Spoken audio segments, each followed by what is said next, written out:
ഈ തെരഞ്ഞെടുപ്പ് LDFന് കേരളം ചരിത്ര വിജയം സമ്മാനിക്കുന്ന തെരഞ്ഞെടുപ്പായിരിക്കും. രാജ്യത്താകെ BJPക്കെതിരെയുള്ള ജനമുന്നേറ്റമാണ് ഇപ്പോൾ ദൃശ്യമാവുന്നത്.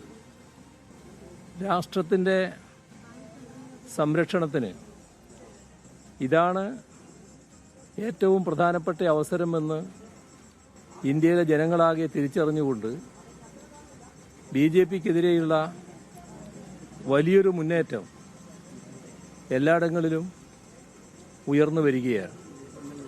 കേരളത്തിൽ BJPക്ക് നേരത്തെ തന്നെ സ്വീകാര്യതയില്ല.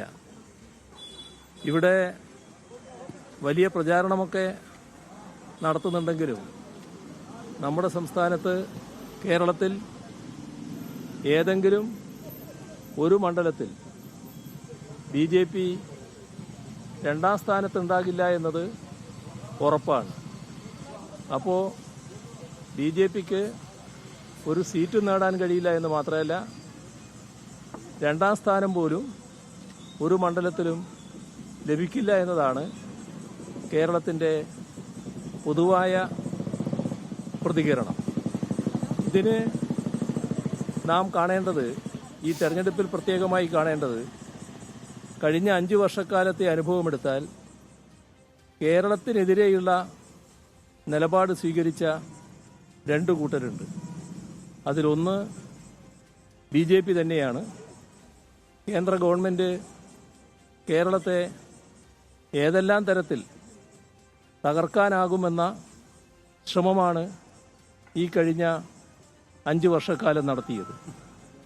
എന്നാൽ കേരള വിരുദ്ധ സമീപനം BJPയും BJP നേതൃത്വം കൊടുക്കുന്ന കേന്ദ്ര ഗവൺമെൻറ്റും സ്വീകരിക്കുമ്പോൾ കേരളത്തിൽ നിന്ന് വിജയിച്ചു പോയ UDFന്റെ ഭാഗമായ 18 അംഗങ്ങളും അതോടൊപ്പം കോൺഗ്രസും UDFും കേരള വിരുദ്ധ സമീപനമാണ് തുടർച്ചയായി സ്വീകരിച്ചു വന്നത്. ഇത് ജനങ്ങൾ വലിയ മനോവേദനയോടെയാണ് ഓരോ ഘട്ടത്തിലും ഉൾക്കൊള്ളേണ്ടി വന്നത്.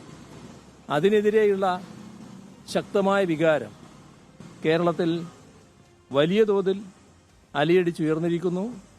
അതിനുള്ള അവസരം ഈ കേരള വിരുദ്ധ ശക്തികൾക്കെതിരെ പ്രതികരിക്കാനുള്ള അവസരം എന്ന നിലയിലാണ് ഈ തെരഞ്ഞെടുപ്പിനെ കേരളത്തിൽ ജനങ്ങൾ കാണുന്നത്. അതിൻ്റെ ഭാഗമായി വൻതോതിലുള്ള സ്വീകാര്യത എല്ലാ മണ്ഡലങ്ങളിലും LDFനുണ്ടാവുകയാണ്. LDF സ്ഥാനാർത്ഥികൾക്കുണ്ടാവുകയാണ്. മികച്ച വിജയം LDF സ്ഥാനാർത്ഥികൾ ഈ തെരഞ്ഞെടുപ്പിൽ കേരളത്തിൽ നേടുമെന്നുള്ളതാണ് കാണേണ്ടത്. ഏറ്റവും ഒടുവിൽ ചില തെറ്റിദ്ധാരണ പരത്തുന്ന പ്രചരണങ്ങൾ, വോട്ടർമാർക്കിടയിൽ സംശയം ഉണ്ടാക്കുന്ന ചില പ്രചരണങ്ങൾ ഉണ്ടായിട്ടുണ്ട്. ഇടതുമുന്നണി കൺവീനർക്കെതിരെ വരെ അത്തരം പ്രചരണം ഉണ്ടായിട്ടുണ്ട്. ഇതില് നമ്മൾ ഈ തെരഞ്ഞെടുപ്പിന്റെ ഘട്ടം വരുമ്പോൾ പലപ്പോഴും തെറ്റായ രീതിയിലുള്ള പ്രചരണങ്ങൾ പലരും അഴിച്ചുവിടാറുണ്ട്. അതിൻ്റെ ഭാഗമായിട്ട് മാത്രമേ ജനങ്ങൾ ഇതിനെ കാണുകയുള്ളൂ. VP ജയരാജൻ CPIMന്റെ കേന്ദ്ര കമ്മിറ്റി അംഗവും അതോടൊപ്പം ഇവിടെ LDF കൺവീനറുമാണ്. പതിറ്റാണ്ടുകൾ നീണ്ടു നിൽക്കുന്ന അദ്ദേഹത്തിൻ്റെ രാഷ്ട്രീയ ജീവിതം ഏതൊരു കമ്മ്യൂണിസ്റ്റുകാരനെയും പോലെ വലിയ തോതിലുള്ള പരീക്ഷണ ഘട്ടങ്ങൾ കടന്നു വന്നതാണ്. അത് ഏത് കമ്മ്യൂണിസ്റ്റുകാരനും ആവേശമുണർത്തുന്ന തരത്തിലാണ് അദ്ദേഹത്തിൻ്റെ കഴിഞ്ഞകാല പ്രവർത്തനങ്ങൾ ഉണ്ടായിട്ടുള്ളത്. അദ്ദേഹത്തെ ലക്ഷ്യം വെച്ചുകൊണ്ട് നടത്തിയ ഈ ആക്രമണം CPIMനെതിരെയും LDFനെതിരെയും ഉന്നം വെച്ചുകൊണ്ടുള്ള ഒന്നാണ് എന്ന് നാം കാണണം.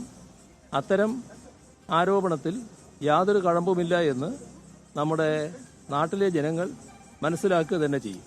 ഇതിന് പിറകിൽ